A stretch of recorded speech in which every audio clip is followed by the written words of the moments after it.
Nós vamos ler então aqui o texto bíblico do livro de Romanos, capítulo 8, e nós vamos ler alguns versículos. Este capítulo nós vamos ter que dividir em alguns domingos, né? Porque é muito extenso esse texto, né?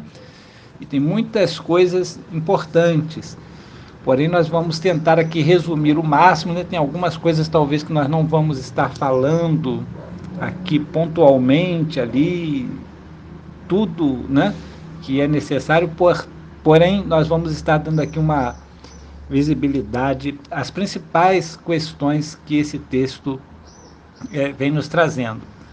Romanos capítulo 8, versículo 1 em diante diz assim: portanto, agora nenhuma condenação há para os que estão em Cristo Jesus, porque a lei do Espírito da vida em Cristo Jesus te livrou da lei do pecado e da morte.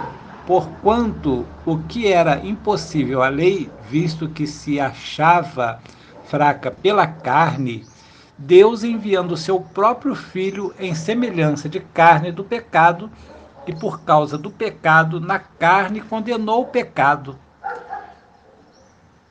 para que a justa exigência da lei se cumprisse em nós, que não andamos segundo a carne, mas segundo o Espírito. Pois os que são segundo a carne inclinam-se para as coisas da carne, mas os que são segundo o Espírito para as coisas do Espírito. Porque a inclinação da carne é morte, mas a inclinação do Espírito é vida e paz.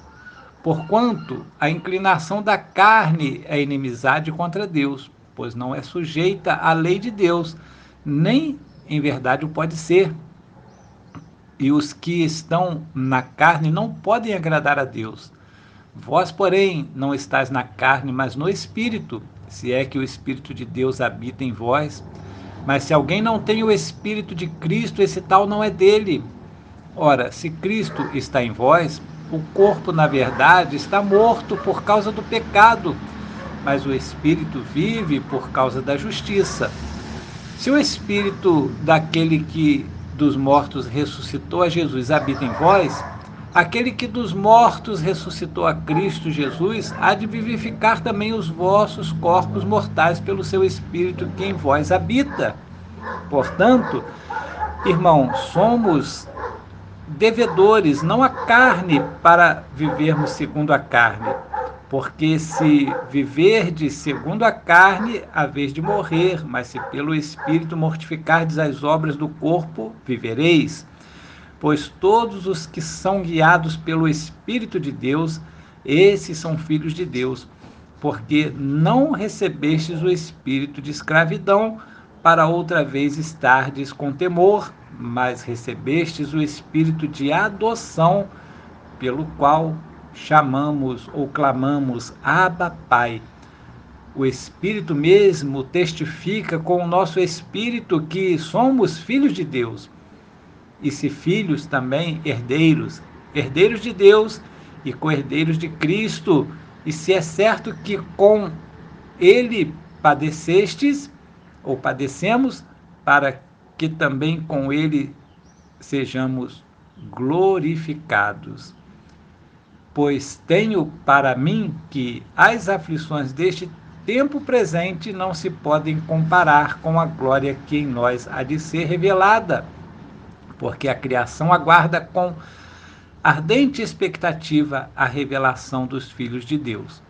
Porquanto a criação ficou sujeita à vaidade, não por sua vontade, mas por causa daquele que a sujeitou, na esperança de que também a própria criação há de ser liberta do cativeiro da corrupção para a liberdade da glória dos filhos de Deus. Porque sabemos que toda a criação conjuntamente geme e está com dores de parto até agora.